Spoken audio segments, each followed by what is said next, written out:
espetáculo, banda Chapéu Preto. Até a convidada está feliz da vida com a banda dessa. Isso é um espetáculo, né? Estimado, obrigado por ter vindo. Obrigada, Na boca do povo. Jerusa Packer, a doutora Jerusa, olha só, fisioterapeuta, especialista em geriatria, uroginecologia.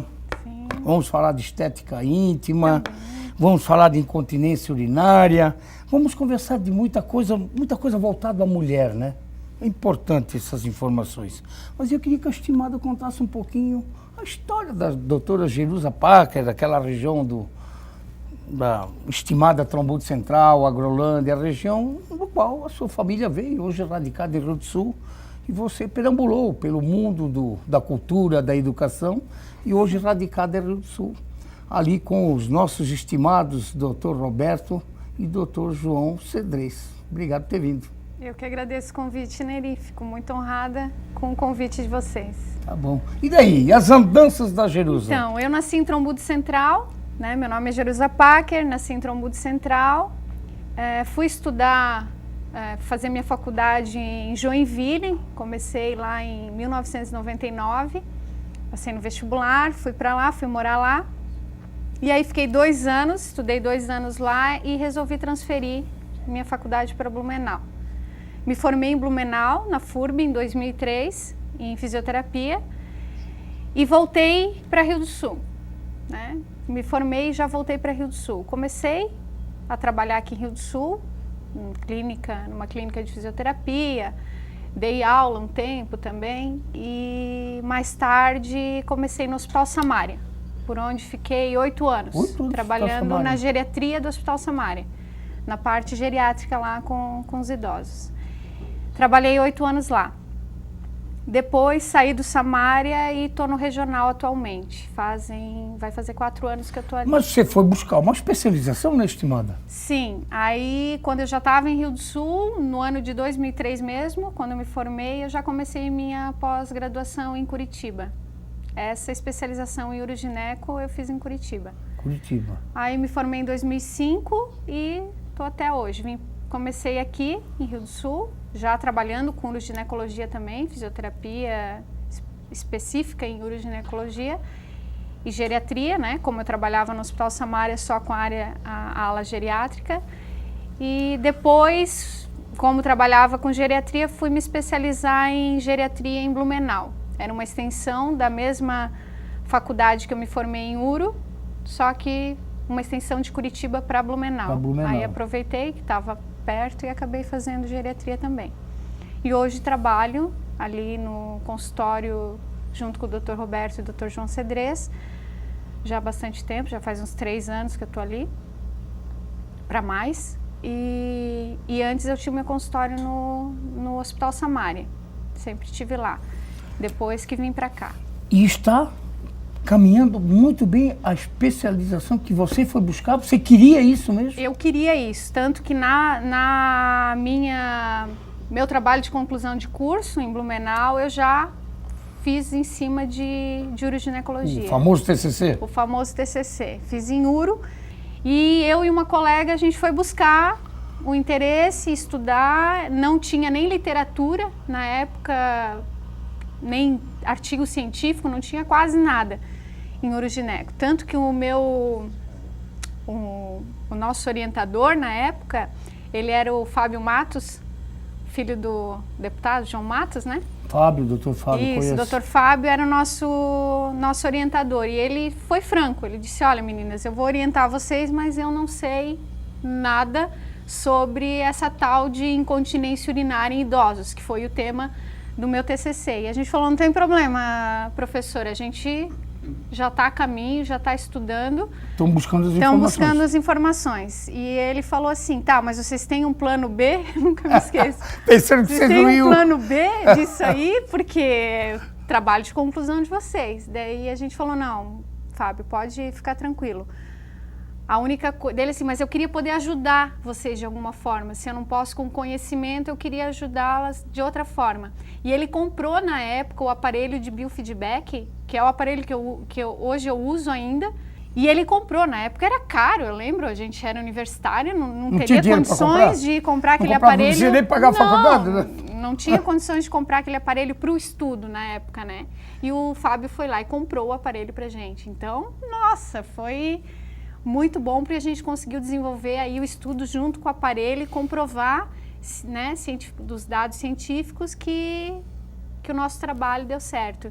E a gente acabou tirando uma nota bem boa. Na verdade, ninguém sabia mais do que a gente falando sobre aquele assunto. Vocês foram precursoras, então? Isso. Vamos dizer isso, foram precursoras. E aí eu lembro, Neri, que naquele ano que eu me formei, que eu apresentei o TCC, eu me formei em dezembro de 2003, e já em 2004 eu comecei a pós-graduação em Curitiba. E foi em março, teve um congresso brasileiro de fisioterapia no assoalho pélvico em São Paulo. E o Fábio, mais uma vez, pagou a nossa passagem. Foi parceiro, e então. Foi parceiro. E eu e a minha colega fomos para São Paulo e apresentamos o nosso banner lá no Congresso Brasileiro, onde eu conheci a Maura Seleme, que é a precursora da urogineco no Brasil. Ela se especializou na França. Assim, é a papa da coisa? É a papa da uroginecologia, é a doutora Maura Seleme, que é uma fisioterapeuta muito conceituada em Curitiba, tanto que ela que começou a dar o curso lá no CBS, lá na faculdade em Curitiba, ela que começou a dar a pós-graduação em uroginecologia. Hoje já tem mais turmas no Brasil, mas a minha foi a primeira no Brasil a se formar. Primeira no Brasil? Primeira no Brasil. Tinha São Paulo, Porto Alegre e Curitiba, as 3 turmas, né? Vocês as primeiras. Foram corajosas, você corajosas. E a sua colega, hein? Mas eu digo, era uma coisa nossa, assim, que a gente queria... Vocês queriam descobrir também mais a fundo toda a situação que nem o professor da faculdade sabia. O que era a uroginecologia, o que a gente podia ajudar aqueles pacientes, porque na época, incontinência urinária, eu escuto até hoje, muitas pacientes minhas dizer assim, isso é normal. Perder urina é normal, é da idade. E não é. E não é, né? E não é, a gente sabe nós vamos que tem falar tratamento. No programa, vamos claro. falar no programa. Mas eu quero então seguir aqui, o que esse roteiro aqui eu achei fantástico. Quando você fala aí no assoalho pélvico, essa fisioterapia nas disfunções do assoalho pélvico. Fala em assoalho, quem está vendo o programa, mas assoalho é o chão. É para mim andar em cima, não é? Gostei, essa banda é o show, né? Sempre dá quebrada no gelo, que espetáculo, né?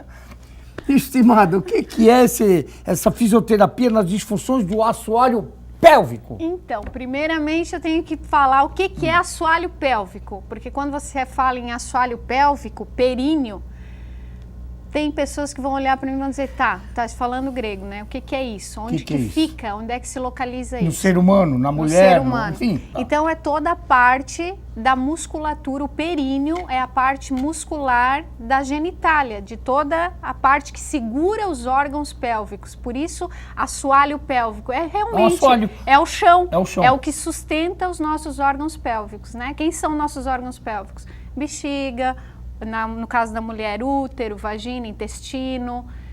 Quem sustenta toda esse assoalho? É o assoalho pélvico, ou seja, o assoalho nada mais é do que a base, a musculatura que vai sustentar todos esses órgãos pélvicos. Eu já estou entendendo, quando essa musculatura deixa de ter músculo, acontece a incontinência urinária. Também, não é só culpa da parte muscular, mas do posicionamento desses órgãos. Se eu não tenho equilibrado musculatura, órgãos, ligamentos, inervação, tudo funcionando corretamente, como em outra parte do nosso corpo, né? As pessoas têm que ver isso, que a gente cuida do nosso corpo como um todo e esquece do períneo, do assoalho pélvico. Ninguém fala no períneo.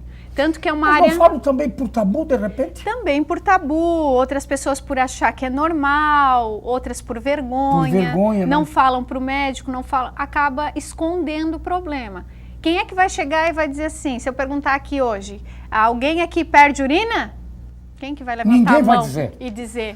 eu já fiz xixi nas calças e não consegui segurar. Ninguém vai dizer. Mas é verdade. Nós temos que ser sinceros. Ou você que está em casa nunca perdeu um xixizinho. Para, né? Também não vamos tapar o sol com a peneira, né? Isso acontece. Acontece. E por isso que não é uma coisa, não é regra, não é da idade. Porque jovens... Também acontece. Sim, meninas jovens, por exemplo, 18, 16, 18, 20, 30 anos perdendo urina. Então, o problema é da idade? não é só da idade. Pode acontecer, a idade é um fator predisponente, mas não quer dizer... Então nós vamos chegar agora na incontinência feminina, né? urinária feminina e depois a masculina infantil? Isso. E no adulto, a gente não? trabalha com incontinência urinária masculina, adulto. Adulto. Incontinência urinária feminina, adulto, jovens, idosos, né? E crianças também. Crianças também acontecem. Mesmo depois da orientação da mamãe que cuida muito, agora tem que fazer o xixizinho na hora certa. Acontece. Acontece. Tipo, quando geralmente essas crianças que fazem xixi na cama durante o sono, à noite, a enurese noturna, né? O nome correto. Então a gente faz uma reeducação com essa criança. Também posso utilizar algum tipo de aparelho, né? Tem o Pipi Stop, que é um aparelho também que a gente utiliza uma reeducação. Como é que é o nome? Pipi Stop ou Stop Pipi. É só para criança? Esse é só para criança. Se nós quisermos para nós, para a banda aí, não tem. Não, eu posso emprestar se tiver algum problema, a gente pode emprestar. Na verdade, o Pipi Stop, ele vai trabalhar de que forma? Como um sistema de alarme urinário. Então, a gente coloca na roupa da criança o sensorzinho na roupinha da criança e o outro sensor vai dentro da roupa íntima da criança, né? Da calcinha ou da cueca da criança, da fraldinha, enfim, do pijaminha. E aí, quando essa criança começar a fazer xixi, molha o sensor e ele alarma. Então, a criança acorda e ela segura. Porque ela, claro, quando ela faz na cama, porque ela não acordou, ela não deu tempo de segurar. Ela não acorda, faz xixi na cama, acorda molhada. E o sistema de alarme vai fazer uma reeducação, porque o controle da micção tá no sistema nervoso central. Sistema nervoso central. Então, ele vai reeducando, a criança até vai acordar, às vezes, antes do alarme tocar. Né? Ela sente, molhou, às vezes antes de apitar, porque vai reeducando. Então a gente faz um sistema de calendário, quando a criança passar 15 noites seca, sem fazer, a gente diz que ela está curada e para de usar o sistema de alarme. Né? E para o adulto? Para o adulto, a mulher, para o homem? Na incontinência urinária feminina, o que a gente utiliza? Exercícios perineais.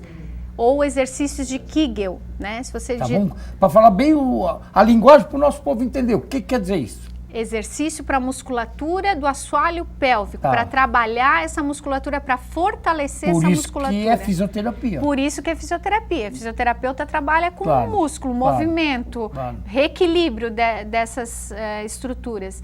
Então, o que a gente tem que fazer é tentar fortalecer essa musculatura do assoalho pélvico, tanto no homem quanto na mulher. Na mulher, você vai ter vários fatores para incontinência urinária.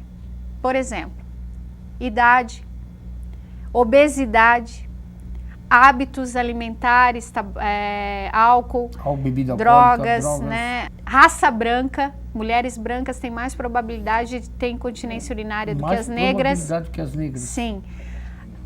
Que mais? Obesidade, raça branca, hábitos alimentares, falta de exercício, sedentarismo, carregar peso durante a vida.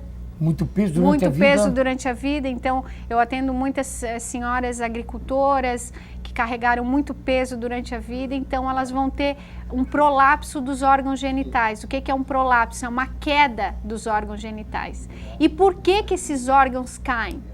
Eles ficam flácidos, é isso? Na verdade, não. A musculatura que é flácida e o que está em cima cai junto com ela. Cai junto com ela. Porque se eu não tenho chão que sustenta, a base não está forte, o que está em cima vai cair. Vai cair, sem dúvida. Mesma coisa a gente, né, no cenário aqui. O que está sustentando a mesa, a cadeira, o assoalho. O assoalho. Claro. No períneo vai ser a mesma coisa. Se esse assoalho estiver flácido ou com alguma disfunção por até às vezes um trauma cirúrgico, né? Uma retirada de um órgão, por exemplo, vai dar um desequilíbrio nessa pelve, vai acabar lesando essa musculatura e ela vindo a sofrer de incontinência urinária. E como é que a doutora Jerusa faz esse trabalho de fisioterapia lá na região pélvica? Nessa imagem eu tenho a imagem de um períneo, né? Com corte transversal, então eu estou vendo ali toda a parte avermelhada dentro é a musculatura do assoalho pélvico, né? Então, mais em cima lá, o canal vaginal, o meio, que é o centro tendíneo do períneo, e aqui, mais para baixo é o canal anal, é o ânus lá. Então, toda essa parte vermelha que circunda a região pélvica, vagina e ânus é a musculatura do períneo que a gente está vendo ali. Quando eu faço os exercícios de contração e relaxamento da musculatura pélvica, eu vou estar trabalhando ela como um todo, certo? Eu tenho como enfatizar na musculatura mais anterior ou mais posterior, através de, não só dos exercícios, aí eu uso aparelhos, que é o biofeedback, que é um aparelho de manometria por pressão, onde eu tenho uma sonda onde eu vou introduzir via vaginal, ou no homem via anal, não que eu não possa fazer o tratamento via anal na mulher também. Vamos dizer que ela sofra de incontinência fecal, que a gente vai falar um pouquinho depois. Eu vou optar pela sonda anal. Se não, eu vou usar a sonda vaginal e vou trabalhar os exercícios através do biofeedback, desse aparelho por pressão, onde quando ela aperta essa sonda com a força da musculatura perineal, eu vou ver no aparelho umas luzes se acenderem. E aí, quando essas luzes se acendem, é sinal que ela está contraindo a musculatura do assoalho pélvico e executando de forma correta o exercício para fortalecer a musculatura. E sem dor? Sem dor. Algumas mulheres, depois eu vou falar também lá em disfunção sexual, que tem vaginismo, que é uma doença não, mas é um sintoma de dor na relação sexual, então aí sim, aí a gente vai utilizar outras técnicas, porque eu não vou poder colocar sonda via vaginal numa mulher que tem dor à penetração, por exemplo. Não vou começar já colocando uma sonda que ela vai sentir dor e não vai conseguir tolerar. Mas também tem os exercícios que você faz com as mãos? Tem a terapia manual, onde eu avalio toda a parte da musculatura do assoalho pélvico, né? Tanto no homem quanto na mulher. No homem, como eu falei, vai ser via anal, na mulher via vaginal. Na criança não, tá, Neri? Na criança a gente não faz nada invasivo, né? Por questões lógicas, né? Claro, ninguém vai usar uma sonda invasiva na criança. Claro. Então a gente usa outras técnicas. Na verdade, eu não trabalho com outros tipos de técnicas na criança, que seria a eletromiografia de superfície, né? Mas eu utilizo a reeducação comportamental e o pipistop ali tem dado certo. Tem dado resultado. Se é um caso um pouco mais grave, aí sim, aí teria que usar o tratamento com eletromiografia de superfície. Aí são eletrodos colados peri-anal e perivaginal da criança, né? Claro, com o consentimento dos pais, a gente tem todo um cuidado com isso.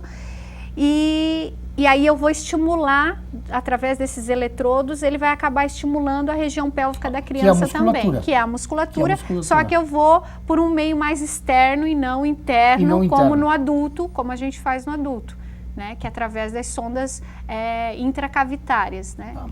Me diz uma coisa, como é que o adulto pode evitar de chegar a esse ponto, de ter que fazer toda essa fisioterapia? Ele tem como evitar isso na carruagem do andar da sua vida?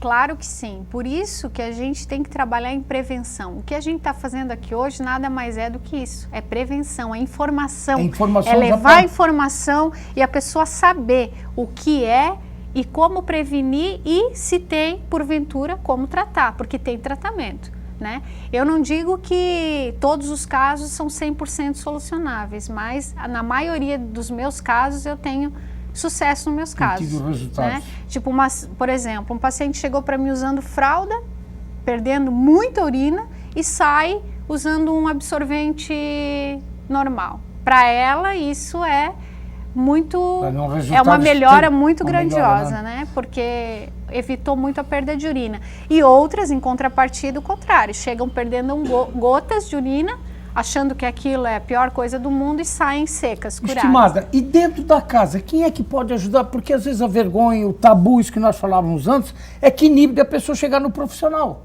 Alguém da casa tem que puxar esse carrinho, né? Alguém da casa para levar para um especialista. Eu já diria, Neri, que isso seria importante até a abordagem nas escolas. Nas escolas? Sabe, já lá antes, eu diria assim, quando uma menina, por exemplo, antes de iniciar a sua vida sexual, menstruação, toda essa parte de que o corpo ela já devia ter uma base do que é o períneo, como Essa funciona, para orientação que serve. de casa normalmente não vem, né? De casa não vai vir, É, de né? casa não É vai muito... vir, não. Muito difícil. Já mudou muito, Mudou, mas ainda a gente sente isso. Então a que escola ainda é poderia difícil. fazer esse trabalho. A escola e informação, é o que a gente faz nas áreas da saúde também, né?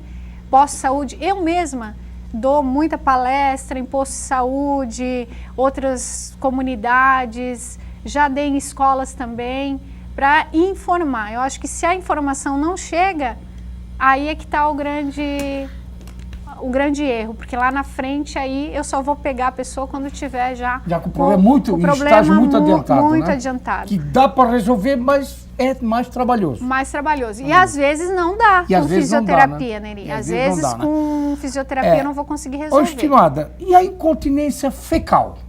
A incontinência fecal, então, a pessoa vai perder fezes. Vai perder fezes. Fezes. Vamos ser bem sérios. Vai dar um pum e vai vir aquela coisa toda, é isso? Vai vir aquela coisa. O quê? Não tô... A banda está desligada, estimados? Eles estão Mas depois dessa... Eles estão prestando atenção. Eles vão prestar atenção. Nós vamos ao nosso intervalo e vamos falar sobre a incontinência fecal depois do retorno e depois da nossa Banda Chapéu Preto.